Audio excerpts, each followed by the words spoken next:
Resumen del libro de Sigmund Freud sobre el narcisismo, una introducción o Introducción al narcisismo, 1914. Contexto y motivación de la obra. Freud escribe este texto en un momento crucial de la evolución del psicoanálisis. Hasta ese momento, sus investigaciones se habían centrado en la histeria, la sexualidad infantil y el inconsciente. Sin embargo, frente a los nuevos desafíos clínicos, especialmente en torno a ciertas psicosis y fenómenos narcisistas, Freud necesitaba repensar el modelo libidinal de la energía psíquica asociada al deseo y articular mejor cómo el yo se constituye y se relaciona con los objetos externos e internos. Sobre el narcisismo es entonces una obra bisagra. Aquí Freud introduce por primera vez, de manera sistemática, el concepto de narcisismo, una noción que había sido esbozada anteriormente, pero que ahora adquiere una estructura teórica central dentro de su pensamiento. ¿Qué es el narcisismo? Freud parte de una diferenciación fundamental: libido de objeto, energía dirigida hacia otras personas u objetos del mundo externo. Libido del yo, narcisismo, energía que el sujeto invierte en sí mismo. Freud plantea que al principio de la vida, el bebé humano se ama a sí mismo de manera exclusiva, en un estado que llama narcisismo primario. Este narcisismo no es patológico, sino una etapa normal del desarrollo. El niño se considera el centro del mundo, satisfecho con su cuerpo y sus funciones. Posteriormente, parte de esa libido se desplaza hacia objetos externos, especialmente hacia las figuras parentales. Sin embargo, bajo ciertas condiciones, puede producirse un retorno de la libido hacia el yo. Esto se llama narcisismo secundario, y es un fenómeno que aparece, por ejemplo, en ciertas enfermedades o trastornos mentales como la esquizofrenia, donde el sujeto se retrae del mundo exterior. Aportes centrales del texto. 1. El narcisismo como momento estructural del yo.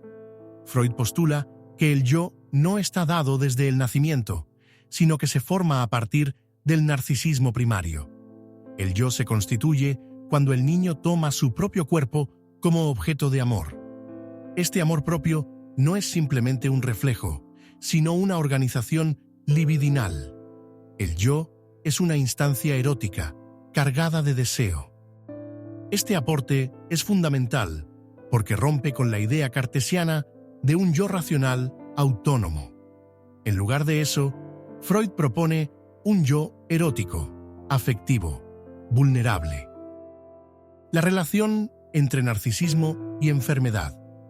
En este texto, Freud intenta explicar fenómenos como la hipocondría, la melancolía, lo que hoy llamaríamos depresión, y las psicosis. En todas ellas encuentra un patrón común: el retiro de la libido del mundo exterior y su reinversión en el yo. Por ejemplo, en la hipocondría, el sujeto se obsesiona con su propio cuerpo, como si su libido estuviera exclusivamente puesta allí. En la esquizofrenia, el yo deja de interesarse por el mundo y se encierra en sí mismo. Este mecanismo es entendido como una regresión al narcisismo primario, lo que permite a Freud reinterpretar muchos síntomas psíquicos no como fallos, sino como formaciones defensivas. Ideal del yo e ideal del ego. Freud introduce aquí uno de los conceptos más importantes de la segunda tópica, el ideal del yo.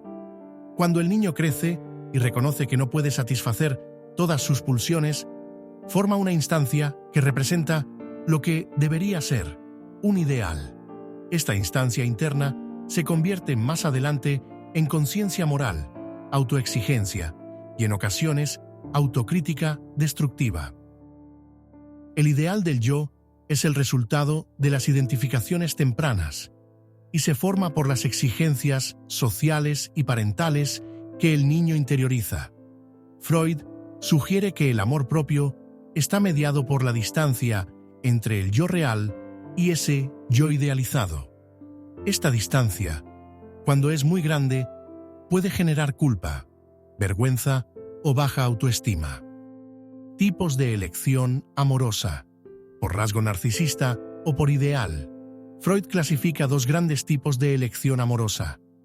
Por tipo narcisista, el sujeto ama a quien se parece a sí mismo o a quien le gustaría ser. Es una forma de prolongación del amor propio. Por tipo anaclítico, de apoyo, el sujeto ama a quien se asemeja a las figuras parentales que lo cuidaron. Ambas formas coexisten, pero el narcisismo tiene una función determinante. Para poder amar a otro, primero el yo debe haberse amado a sí mismo. Relación con otros conceptos freudianos. En Sobre el narcisismo, Freud entrelaza este nuevo concepto con sus teorías anteriores. El narcisismo tiene vínculos profundos con la represión, ya que el retorno de la libido al yo suele implicar que algo fue rechazado del mundo externo. También se vincula con la identificación, mecanismo mediante el cual el sujeto se forma al imitar o internalizar rasgos de los demás. La pulsión de muerte, que desarrollará más adelante en Más allá del principio del placer, 1920, encuentra aquí un terreno fértil. El narcisismo extremo puede conducir a una forma de autoaniquilamiento. Recepción y repercusión en su época. En 1914, Europa estaba entrando en la Primera Guerra Mundial. En este contexto, la idea de un yo centrado en sí mismo, vulnerable y escindido, contrastaba con las ideologías de fuerza, honor y deber patriótico.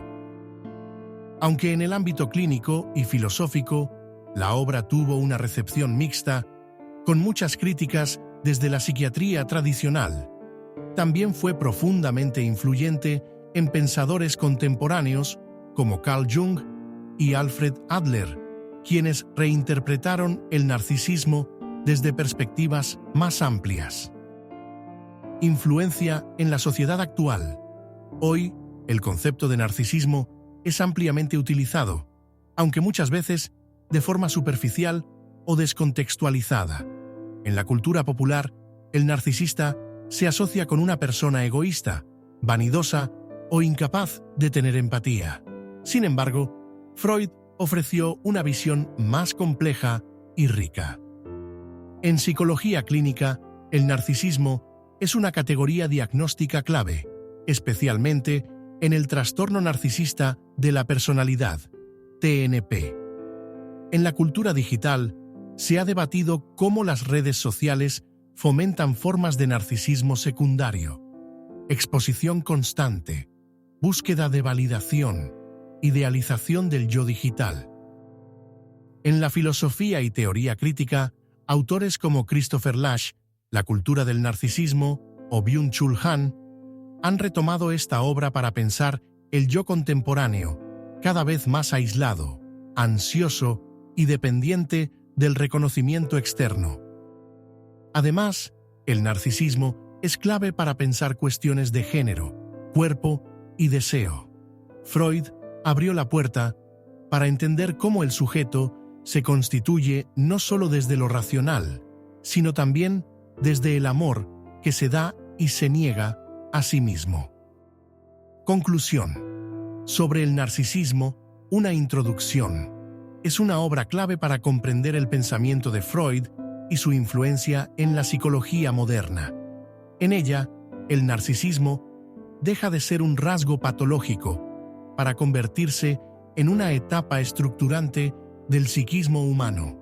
Freud demuestra que el amor propio no es simplemente un exceso, sino una condición necesaria para amar a los demás. Este texto desafía nuestras concepciones modernas sobre la autonomía, la autoestima y la salud mental. En una época donde la imagen de uno mismo está constantemente en juego, en redes, trabajos, relaciones, Volver a Freud puede ofrecernos herramientas para pensar de manera más crítica y profunda sobre lo que significa ser uno mismo. Si este vídeo te ha resultado interesante, suscríbete al canal y déjame en los comentarios qué otras obras del psicoanálisis te gustaría que exploremos. Hasta la próxima.